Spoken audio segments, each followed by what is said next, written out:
तो मैं अपनी भाभी से पूछी हूँ कि प्यार क्या होता है। ये देखो कितनी क्यूट है ना।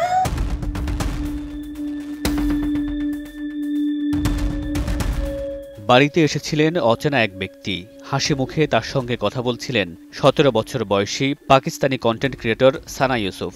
আচমকাই সেই ব্যক্তি বন্দুক বের করে গুলি করেন সানা ইউসুফকে। একটা নয়, পরপর দুটি গুলি। ঘটনাস্থলে লুটিয়ে পড়েন সানা।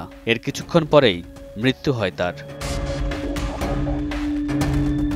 পাকিস্তানের খাইবার পাখতুনখাওয়ার চিত্রাল শহরের মেয়ে সানা ছিলেন একজন জনপ্রিয় সোশ্যাল মিডিয়া ইনফ্লুয়েন্সার। টিকটকে শিক্ষামূলক ভিডিওর মাধ্যমে তিনি নারী শিক্ষার কথা বলতেন, তুলে ধরতেন চিত্রালের সংস্কৃতি।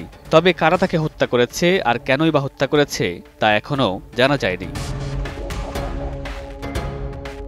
পাকিস্তানের সংবাদ মাধ্যম বলছে, রাতে সানার বাড়িতে গিয়েছিলেন এক ব্যক্তি। বাড়ির বাইরে বেশ কিছুক্ষণ কথা বলেন তারা। তারপর সানা বাড়িতে ঢুকে যান। তার পিছন পিছন বাড়িতে ঢোকেন ওই ব্যক্তি। এর কয়েক মিনিটের মধ্যেই গুলির শব্দ শোনা যায়। তারপরেই পালিয়ে যান সেই ব্যক্তি।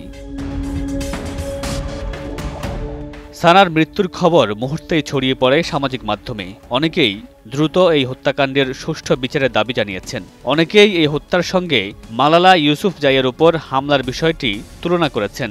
নারীদের শিক্ষার অধিকার নিয়ে কথা বলার কারণে ২০১২ সালে স্কুলে যাওয়ার পথে মালালা ইউসুফজাইকে গুলি করে হত্যার চেষ্টা করেন একদল জঙ্গি।